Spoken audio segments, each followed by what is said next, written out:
Jangan sekali-kali meninggalkan sejarah atau yang biasa disebut jas merah. Satu pesan yang diungkapkan oleh Bung Karno dengan terus mengingatkan kita bahwa pentingnya untuk terus belajar sejarah. Mengingat sejarah adalah sebuah pengalaman berharga yang harus dipegang teguh oleh seluruh rakyat Indonesia.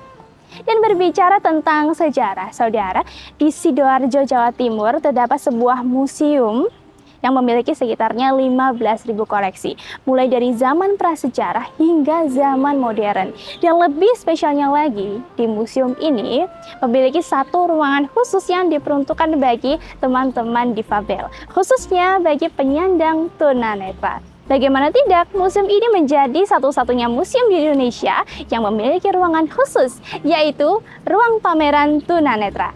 Saudara, saya Divani Salsabila. Saat ini saya sedang berada di Museum Empu Tantular.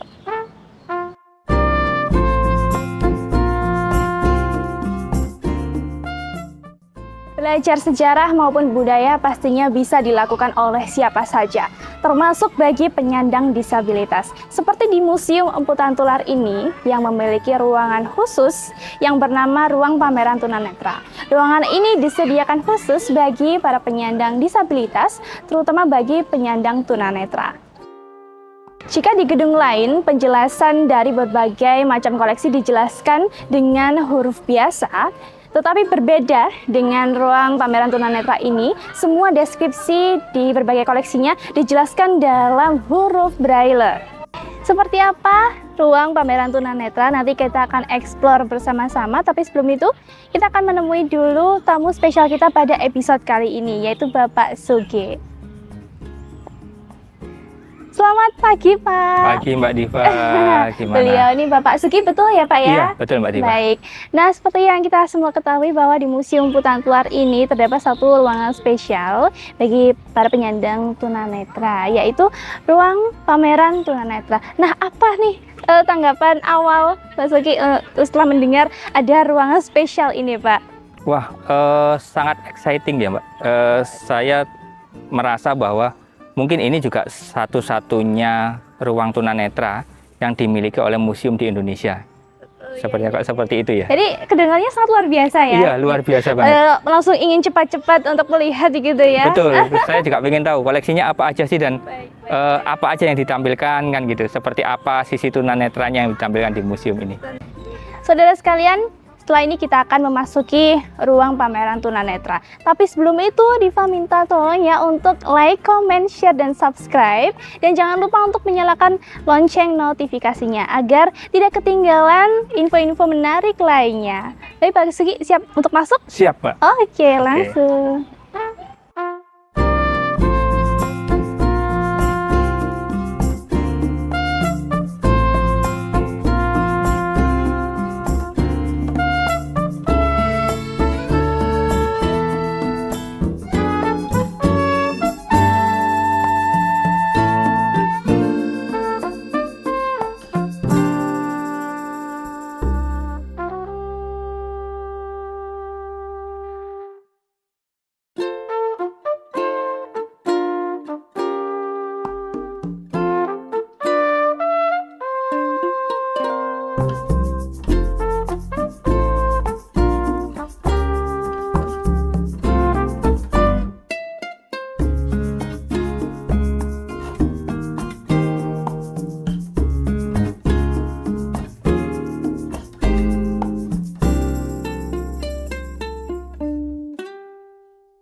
Seperti kita ketahui bahwa Arca Ganesha dilambangkan sebagai manusia dengan kepala gajah.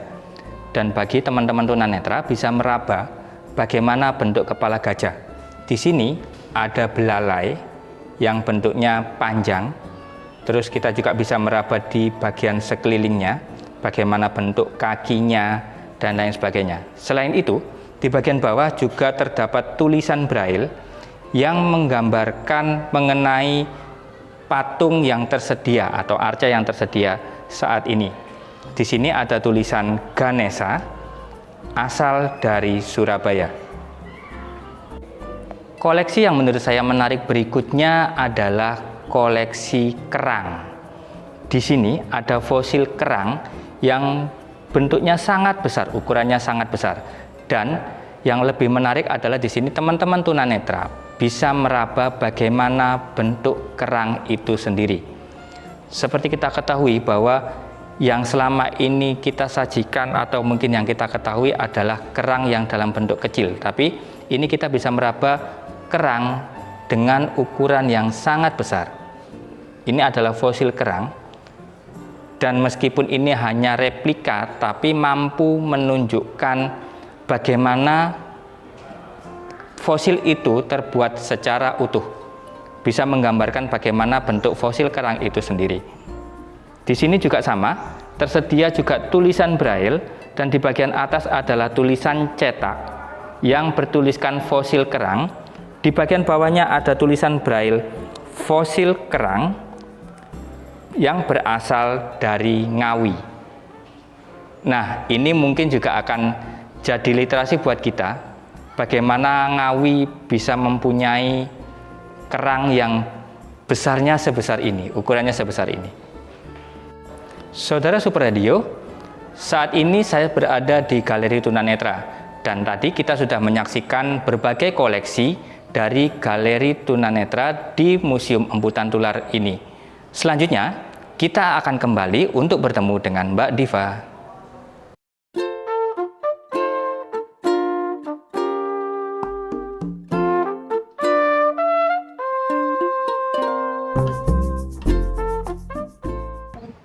Baik Pak Sugi, kita berjumpa lagi. Iya, tadi bagaimana keseruannya karena sudah mengeksplor banyak sekali ya koleksi-koleksi juga di ruangan pameran tunanetra. Gimana Pak rasanya Pak?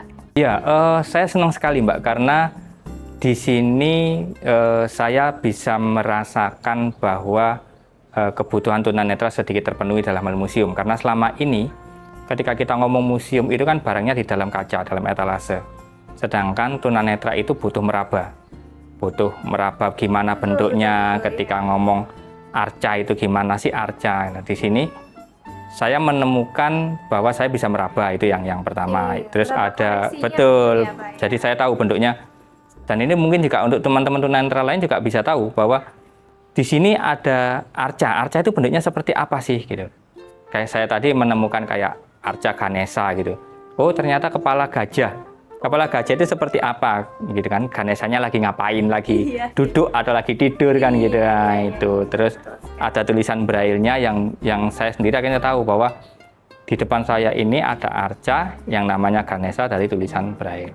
Oke, berarti yang unik tadi ada tulisan braille-nya dan koleksinya juga bisa disentuh secara langsung. Betul sekali. Dan tadi karena sudah mengeksplor banyak sekali ya, banyak koleksi-koleksi di sini. Apa nih kira-kira satu atau dua atau bahkan lebih koleksi yang mungkin sangat terpatri di pikiran Pak? Atau mungkin yang sangat unik begitu? Silakan. Sebenarnya koleksinya menarik semua sebenarnya. Cuman dari sekian banyak yang menarik, itu yang menarik menurut saya adalah ada beberapa. Yang pertama itu arca Ganesha tadi, yang seperti kita ketahui bahwa Ganesha itu adalah dewa ilmu pengetahuan gitu ya, dan dia digambarkan sebagai sosok manusia berkepala gajah gitu. Ketika kita terpejam pasti kita nggak akan bisa membayangkan gimana sih manusia berkepala gajah itu. Akhirnya di sini tergambarkan, terobati, oh ternyata seperti ini ya. Terus yang kedua, saya menemukan kerang Mbak. Selama ini saya tahunya itu kerang itu yang dimakan kecil gitu ya. Ternyata ada fosil kerang yang besar gitu ya. Saya tahunya kerang besar itu mungkin hanya di TV, di sebuah film. Dulu ada film kerang itu yang perempuan putri keluar dari kerang ya itu. Nah, tapi sekarang bisa meraba sendiri, bisa tahu miniaturnya bagaimana kerang.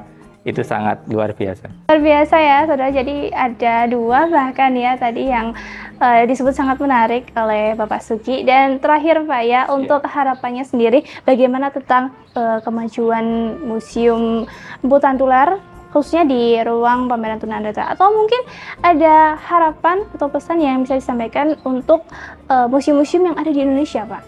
Iya, kalau untuk museum secara keseluruhan harapannya adalah fasilitasi teman-teman disabilitas, gitu ya, bahwa disabilitas itu seperti hanya warga negara lainnya berhak mendapatkan informasi, termasuk juga informasi yang berkaitan dengan benda-benda prasejarah, benda-benda purbakala. Itu teman-teman tunanetra juga butuh. Sedangkan selama ini ketika kita berkunjung ke museum, kita nggak bisa menikmati itu karena bendanya di dalam kaca, terus tulisannya hanya bentuk visual, tulisan teks gitu yang tunanetra nggak bisa, ya teman tunanetra nggak bisa membaca.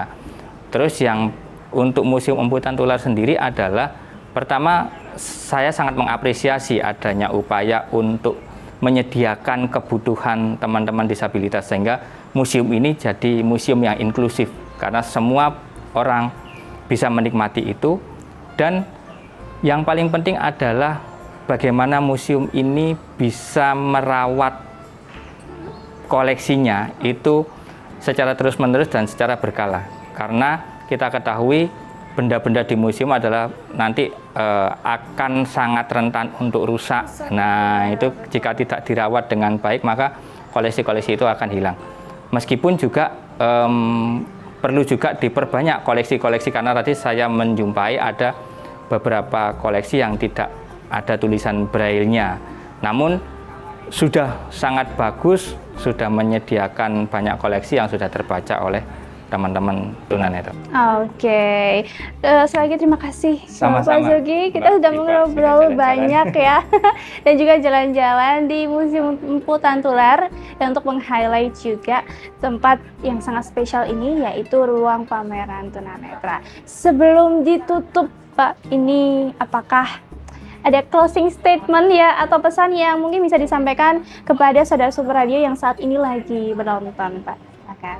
Oke, saudara Super Radio, bahwa closing statement saya adalah kita semua ini egaliter, kita ini setara, kita ini sejajar, maka yuk kita belajar saling menghargai siapapun kita, bagaimanapun kondisi kita, tanpa membeda-bedakan latar belakang apapun. Terima kasih. Terima kasih Pak Zogi sekali lagi.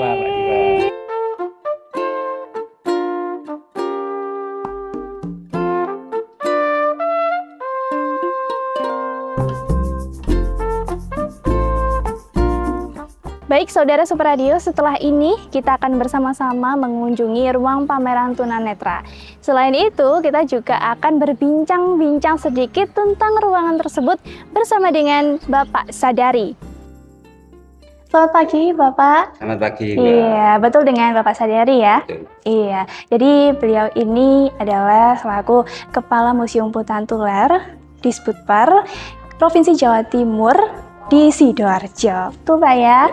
Baik, kali ini kita akan berbincang-bincang Pak. Oke. Iya, mengenai ruang spesial ini, yaitu ruang pameran tunanetra. Sangat keren sekali ya. Jadi untuk pertama-tama saya sangat penasaran, mungkin saudara Super Radio yang sedang melihat video ini juga sangat penasaran. Apa yang melatar belakangi pembangunan ruangan ini Pak? Ruang tunanetra ini merupakan salah satu gagasan para pengelola saat itu. Nah, upaya-upaya apa yang bisa dikerjakan? Nah, salah satunya kita mencoba membuat ruang khusus. Jadi ada ruang khusus untuk kebutuhan penyandang tunanetra. Jadi kita ada pikiran bahwa disabilitas itu juga perlu diberikan hak untuk mendapatkan haknya. Nah, salah satu bentuk dapat kita saksikan bersama ini nanti. Selanjutnya konsep itu selalu bergulir, berkembang sesuai kebutuhan zaman tentunya ya. Nah, di ruang ini ada 30-an buah koleksi yang notabene sama dengan koleksi-koleksi benda sejarah yang lain. Hanya bedanya kita berikan deskripsi dengan abjad braille. Oh, itu spesialnya di situ. Ya, spesialnya di situ. Jadi para penyandang tunanetra diizinkan menyentuh bendanya sambil membaca apa penjelasannya. Kira-kira seperti itu. Deskripsinya seperti itu ya. Iya. Nah, ini 2006 kita merintis pembuatan ruang khusus tunanetra ini 2006. Nah, selanjutnya tadi ada filosofi sedikit ya.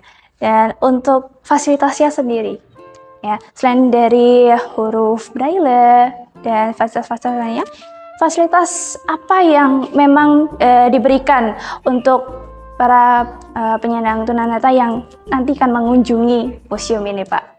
Jadi ada konsep yang berbeda.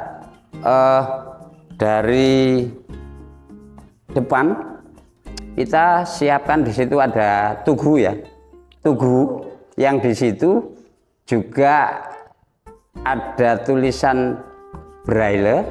Nah, dari situ kemudian melalui alur jalan, kemudian sarana penunjang untuk memudahkan dia alur saat mengunjungi itu ada pagar yang sudah dikondisikan begitu. Sekali lagi terima kasih, hari ini kita sudah mendapatkan banyak sekali informasi-informasi menarik terkait ruang pameran tunanetra di Museum Mboten Tulen. Sekali lagi terima kasih ya Pak ya. Sama-sama.